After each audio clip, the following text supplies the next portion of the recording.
Tu es un homme, tu as décidé de te marier, de prendre une femme et de faire les enfants. Et naturellement, ça a augmenté ton respect dans la société. Même au travail, on te respecte plus, on t'accorde plus le poste de responsabilité, les postes de responsabilité. Même dans ta famille, on t'accorde plus de respect parce que tu as une femme à tes côtés qui prend soin plus ou moins de toi. Elle ne peut pas être parfaite et tu as les enfants qui sont nés. Mais le truc, c'est que tu travailles de lundi à vendredi, parfois jusqu'à samedi. Et le dimanche que tu as, que tu peux passer le temps avec ta famille et tes enfants, tu passes jouer au football avec tes amis ou alors tu passes le temps avec tes amis. Non, je ne comprends pas. Tu penses que si tu es malade aujourd'hui et que tu es à l'hôpital, tes amis vont venir s'occuper de toi? Non.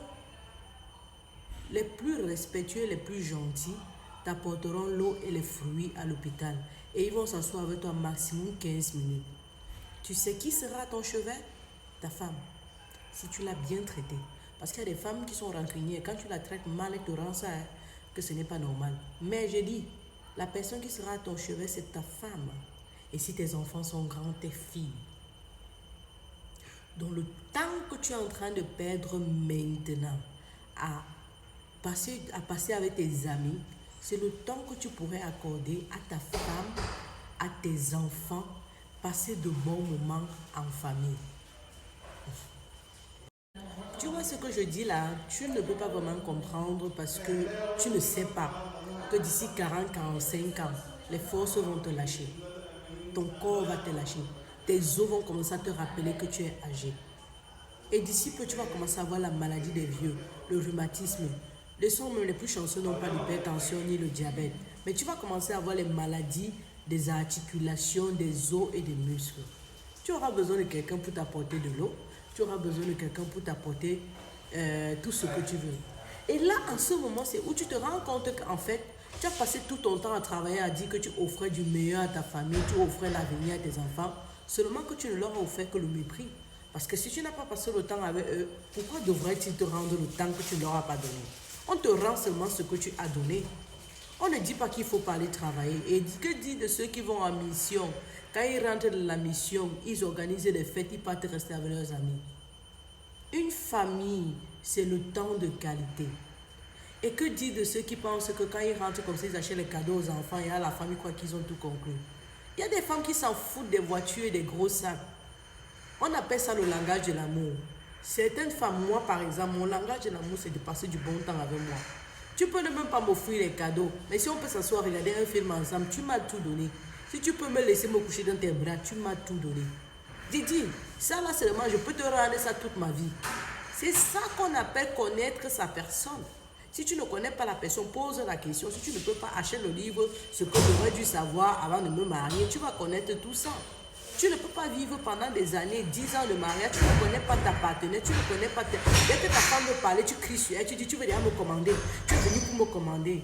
Mais mon frère, à un moment donné, il faut que tu réfléchisses. Réfléchis comme un homme, comme un père de famille. Si tu ne peux pas penser comme un chef de famille qui doit apporter non seulement de quoi manger, mais aussi la satisfaction psychologique et l'épanouissement émotionnel aussi à sa famille, ça veut dire qu'il y a un problème, ça veut dire que tu es encore un petit garçon. Et je ne veux pas te critiquer, je veux que tu y penses. Amène tes enfants au cinéma. Crée le cinéma à la maison si tu n'as pas le temps. Tu rentres un soir, tu dis ok, aujourd'hui c'est seulement le cinéma. J'ai acheté les popcorn, j'ai acheté les chips. On met un film sur Netflix, on éteint toutes les lumières, seulement vous et moi, ma famille et moi. Tu les prends dans tes bras. Le moment là, mon frère, il est précieux et ils te le rendront quand tu seras sur un lit d'hôpital. Parce que si tu es malade aujourd'hui, mon frère, ou si tu perds tes forces, je te promets que même ta famille ne sera pas là, même ta propre mère ne sera pas là. Je te promets. N'en parlons pas de tes soeurs et tes frères, parce qu'ils auront leur vie, pas parce qu'ils ne veulent pas. Ils auront leur vie, ta maman parce qu'elle aura perdu les forces. L'unique personne qui sera là pour se sacrifier pour toi, c'est ta femme et probablement tes enfants. Le dimanche est sacré. Un homme qui passe le dimanche avec sa famille alors qu'il est en repos est un homme vraiment béni. Tu vas profiter de ces bénédictions. C'est toi qui contrôles. Est-ce que les cheveux des enfants sont tressés pour demain? Est-ce que leurs tenues sont repassées? Même si tu ne le fais pas, tu contrôles quand même. Tu dis, ah chérie, je pense que les tenues ne sont pas cool. Tu rappelles à la grande, oh, est-ce que vos tenues sont... C'est un truc que les enfants n'oublient pas. Et caresser son enfant, le prendre dans les bras quand on rentre du travail. Je sais pas. Je dis souvent aux hommes, quand tu rentres du travail le soir, la première chose que tu fais quand tu as des enfants, assieds-toi au sol avec ton habit du travail, que ce soit la veste ou quoi, je m'en fous. Assieds-toi même le sol.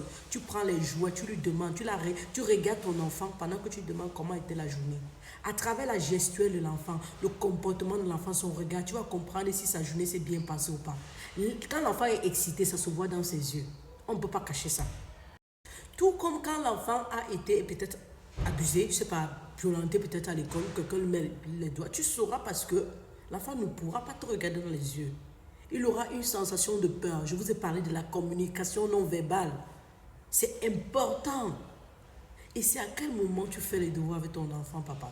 Tu dois faire les devoirs avec ton enfant. Et que dire de ces hommes qui vivent dans une même maison avec leurs enfants, mais ne savent pas où on met la serviette de l'enfant, ou alors les sous-vêtements de leur enfant? Il faut que la femme dise à tout moment. Le savoir ne fait pas de vous un petit homme. Hein? Changer la couche de ton enfant ne fait pas de toi un petit homme. Au contraire, ça fait de toi un père magnifique parce que cet enfant te rendra cet amour. Il le sait, il le ressent, il le vit et il va te le rendre. Tu n'as pas besoin qu'on te le dise. Laisse les conseils des gens dire, oh, ta femme veut déjà te commander, elle veut déjà te transformer en femme, tu fais déjà ceci, tu fais cela. On s'en fout. Le mariage, c'est deux personnes. Après, les enfants qui sont autour, vous êtes là pour l'avenir de vos enfants. Vous mettez tout en jeu. Tu sais ce que ça fait quand un enfant voit sa mère et son père en train de faire la cuisine ensemble, même si le père le fait, il découpe seulement la tomate ou il est seulement en train de lancer les commentaires à la mère. C'est magnifique. L'enfant là vit son rêve d'enfant. Oh, mon père et ma mère sont unis. Et que dire alors de ceux qui ont eu un programme télévisé, le football ou la PlayStation? Dès qu'ils ont mis ça, ils oublient les enfants et la famille. Vous vous considérez parents? Parce que quand je parle de ceux qui partent au dehors là, vous êtes pire que, hein? Vous êtes là. Mais la télévision, c'est le football.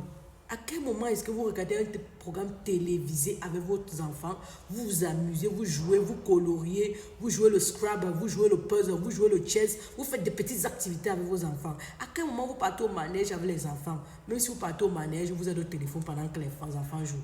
Vous sortez, vous êtes en train de faire vos choses avec vos amis pendant que les enfants jouent. Je veux que vous donnez de votre temps à ces enfants. Combien de fois l'enfant est venu au salon te voir parce que tu regardais un match ou parce que tu parlais avec ton ami qui est venu te rendre, tu dis que va, ou tu es sur ton téléphone en train de regarder une vidéo ou un truc de Balthazar, je sais pas trop quoi, tu chasses l'enfant. L'enfant se sent rejeté. C'est une blessure intérieure. Il vit avec toi mais ils se sont rejetés. Il n'est même pas différent de celui qu'on est parti abandonner chez la tante ou chez la grand-mère ou chez la soeur parce qu'on cherche l'argent. L'argent que tu cherches va te nuire. C'est un bon destructeur. Mais tu vois l'amour, quand tu sèmes l'amour, cet amour t'est rendu dans la pauvreté ou dans la richesse. Dans la pauvreté, l'amour, l'argent d'abord ne sert à rien. L'argent sert seulement à résoudre les petits problèmes. On cherche parce qu'on veut survivre. Ce qui fait vraiment vivre, c'est l'amour. Parce que ceux qui sont esclaves de l'argent ne dorment pas bien la nuit. Ils ont les insomnies. Ils sont stressés. Ils sont négatifs. Ils ont de l'amertume en eux. Il faut changer, papa. D'accord? Il faut changer. Si ça peut t'aider, il faut changer. Si c'est que tu peux partager autour de toi, il faut y réfléchir. Ne sois pas sur la défensive à te justifier. Les femmes attendent tous les hommes. Je n'ai pas besoin de ça. Je n'ai rien à foutre de ça. Tu écris ça en commentaire. Je ne vais même pas te répondre. Mais je veux travailler sur toi. Je veux que tu prennes une minute, tu réfléchis à ce que je dis. Si tu t'identifies quelque part, si tu ne le fais pas encore bien, recul. Il a encore temps, hein, même si l'enfant a n'importe quel âge, il a encore temps de récupérer, de te rattraper. Les immeubles que tu construises là, ça ne va pas te servir. Parce que si l'enfant te méprise, ça ne va servir à rien. Quand tu vas mourir, tes frères et soeurs vont discuter ça. Par contre, une chose avec laquelle tu dois partir, c'est l'amour de tes enfants. Au deuil, tu vois comment tes enfants te pleurent jusqu'à s'enrouler, pour de vrai. Mais il y a des enfants qui s'en foutent, hein, des parents.